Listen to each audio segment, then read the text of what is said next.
दोस्तों, अगर आप एक फ्रेशर हैं, अभी अभी आपने अपना ग्रेजुएशन कंप्लीट किया है और आप अभी जॉब के बारे में सोच रहे हैं, आपने बहुत कोशिश की है प्राइवेट में जॉब लेने की, लेकिन अभी आपको जॉब नहीं मिली है, तो आपके लिए एक गोल्डन अपॉर्चुनिटी है दोस्तों एसबीआई की तरफ से।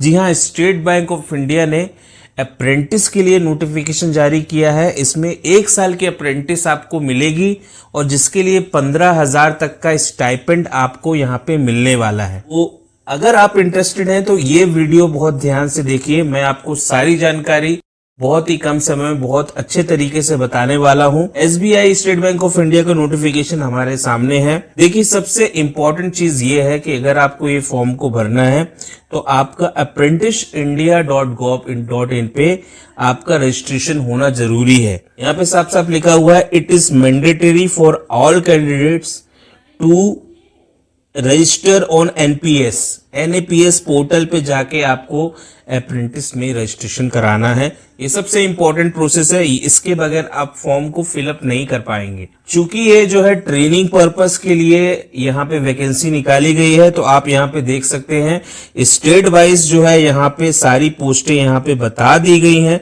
कि गुजरात में आपको जो है क्या वैकेंसी यहाँ पे देखने को मिल रही है। 217 वैकेंसी यहाँ पे गुजरात में है। आंध्र प्रदेश में 709 वैकेंसी है।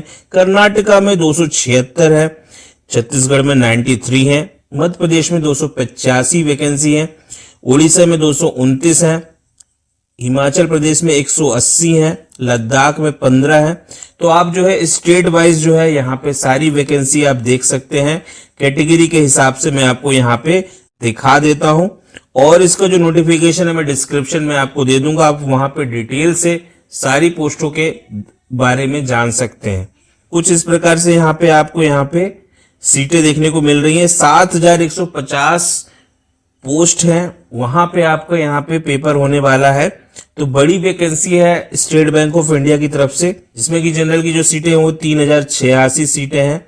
टोटल आपको 7,150 सीट यहाँ पे देखने को मिल रही है। अब दोस्तों, यहाँ पे जो एज यहाँ पे बताई है इन लोगों ने अपने नोटिफिकेशन में, 28 साल मैक्सिमम यहाँ पे एज है।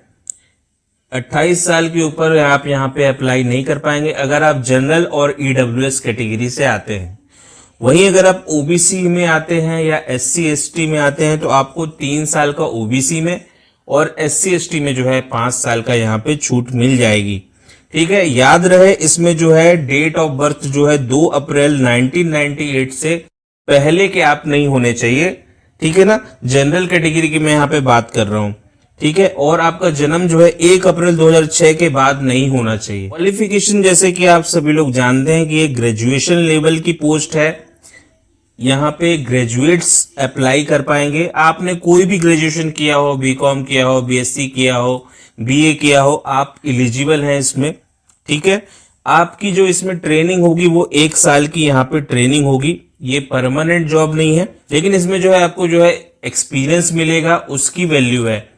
जो आप 1 साल तक बैंक का जो माहौल देखेंगे, वहां पे जो काम देखेंगे, उसका वैल्यू जो है बहुत है।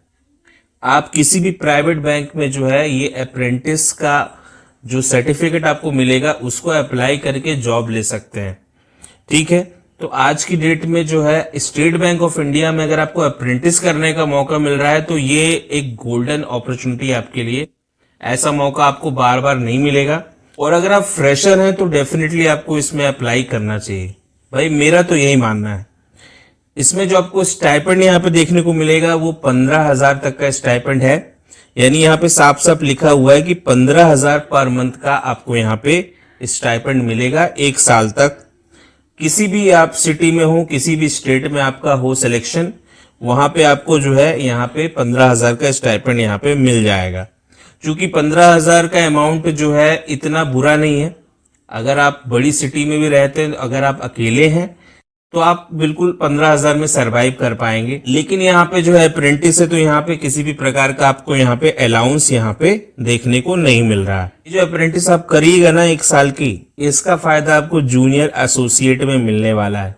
जो स्टेट बैंक ऑफ इंडिया की जूनियर एसोसिएट की जो वैकेंसी आती है उसमें आपको इस अप्रेंटिस का फायदा देखने को मिलेगा।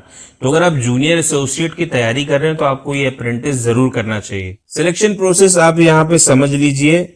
यहाँ पे देखिए आपका 2 प्रकार का टेस्ट होगा, एक ऑनलाइन रिटन टेस्ट है और एक लोकल लैंग्वेज का टेस्ट है। अब यहाँ पे जो आपका रिटन टेस्ट होगा उसमें आपकी माइनस मार्किंग भी होगी 1/4 और आपके कुछ यहाँ पे सब्जेक्ट्स आपको यहाँ पे देखने को मिल रहे हैं, जैसे कि फाइनेंशियल अवेयरनेस एक बहुत इंपॉर्टेंट सब्जेक्ट है, जनरल इंग्लिश, आपका एप्टीट्यूड और आपका जो है रीजनिंग और कंप्यूटर एप्टीट्यूड। कुल मिला के जो है 25-25 क्वेश्चंस जो है सब सब्जेक्ट से पूछे जाएंगे और 100 मार्क्स के क्वेश्चंस होंगे, 100 क्वेश्चंस पूछे जाएंगे। आपको इसमें समय की बहुत कमी है, 60 मिनट में आपको जो है ये पूरा पेपर यहाँ पे आपको करना होगा। तो अगर आपकी स्पीड नहीं है तो आप ये पेपर में पिछड़ सकते हैं, इसलिए आपको अपनी स्पीड बढ़ानी होगी। चूंकि पेपर इसमें जुलाई में बताया गया कि जुलाई में आपका इसका पेपर हो जाएगा, तो आपको जो है प्रिपरेशन अभी से स्टार्ट करनी होगी। जुलाई में आपका जो पेपर होना उसमें जो है कहाँ आपका पेपर होगा, स्टेट वाइज कितने एग्जाम सेंटर है वो यहाँ पे बता दिया गया है। कि अगर मैं मध्य प्रदेश की बात करूं तो मध्य प्रदेश की अगर मैं यहाँ पे मध्य प्रदेश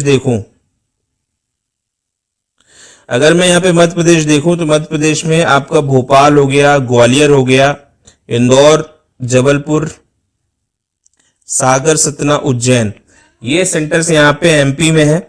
और वहीं महाराष्ट्र में अगर देखें तो अमरावती हो गया, चंद्रपुर हो गया, छत्रपति संभाजी नगर, धुले, जलगांव, कोल्हापुर, लातूर, मुंबई, थाने, नवी मुंबई, नागपुर, नासिक, पुणे, सोलापुर, सांगली, सतारा। वहीं आप कर्नाटका में देख सकते हैं, ये सेंटर्स हैं आपके। तो ये इन सेंटर्स में आपके पेपर होंगे। आप इनमें से कोई भी सेंटर को आप यहाँ पे फॉर्म को भरते समय चूज कर सकते हैं, आपको ऑप्शन मिला है यहाँ पे। अब यहाँ पे जो है एक इंपॉर्टेंट चीज यहाँ पे ये मेंशन कर दी गई है कि जो लोकल लैंग्वेज का यहाँ पे टेस्ट होगा तभी होगा जब आपके पास कोई प्रूफ नहीं है, सर्टिफिकेट नहीं है लैंग्वेज का, ठीक है ना। यहाँ पे लिखा हुआ है कैंडिडेट्स हु प्रोड्यूस 10th और 12th marks sheet certificate having study the optical local language. अगर लोकल लैंग्वेज का आपका सब्जेक्ट रहा है 10th में 12th में तो आपको टेस्ट देने की जरूरत नहीं है। आपका जो है पहले जो पेपर है उसके मार्क्स के बेसिस पे ही आपका यहाँ पे सिलेक्शन हो जाएगा, ठीक है। इसके बाद जो है आपके पास मेडिकल फिटनेस टेस्ट यहाँ पे होना चाहिए, ठीक है। फाइनल सिलेक्शन जो आपका होगा वो आपका कुछ इस प्रकार से होने वाला है, ठीक है ना। 2 क्राइटेरिया है इसमें, वेरिफिकेशन ऑफ एलिजिबिलिटी और दूसरा क्वालिफाइंग टेस्ट ऑफ इस लोकल लैंग्वेज, ठीक है ना। तो ये 2 क्राइटेरिया के बेसिस पे आपके यहाँ पे सिलेक्शन हो जाएगा। फॉर्म की फीस यहाँ पे आप देख सकते हैं कि जनरल, ओबीसी और ईडब्ल्यूएस में 300 रुपए है और SC ST PWD में निल है, ठीक है। जितनी भी इंपॉर्टेंट इन्फॉर्मेशन थी हमने आपको शेयर कर दी है और इसका जो नोटिफिकेशन मैं डिस्क्रिप्शन बॉक्स में भी दे दूंगा, वहां से आप नोटिफिकेशन को डाउनलोड करके और अच्छे से नोटिफिकेशन को पढ़ सकते हैं। आशा करता हूँ वीडियो को पसंद आई होगी। कोई भी डाउट हो तो कमेंट सेक्शन में कमेंट करिएगा। अगर वीडियो पसंद आ रही है तो वीडियो को लाइक करें, चैनल को सब्सक्राइब करें। मिलते हैं अगली वीडियो में। जय हिंद, जय भारत।